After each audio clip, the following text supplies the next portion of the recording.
शाहरीन अंसारी साहिबा पूछती हैं कि अगर शौहर की शर्मगाह को बीवी हाथ लगाती है और लेसदार पानी निकल आता है, हाथ को लग जाता है, तो क्या रोज़ा इससे टूट जाता है और बीवी पर गुस्ल फ़र्ज हो जाएगा या सिर्फ शौहर पर गुस्ल फ़र्ज होगा? तो नहीं मोहतरम, इससे ना तो दोनों पर गुस्ल फ़र्ज होता है और ना ही दोनों का रोज़ा टूटा है। हाँ, अगर वुज़ू था तो वुज़ू ज़रूर टूट गया है।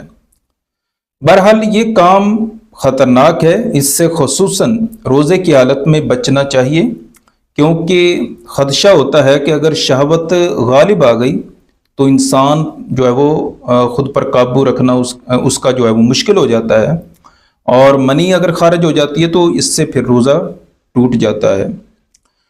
और अगर हम बिस्तरी कर ली तो फिर रोज़े का दोनों के ऊपर वो रोज़ा टूट गया और दोनों के ऊपर कफ़ारा भी जो है वो लाजिम आ गया कि अब कफ़ारा अदा करना होगा। और कफ़ारा क्या है कि 60 रोज़े जो है वो लगातार रखने होते हैं।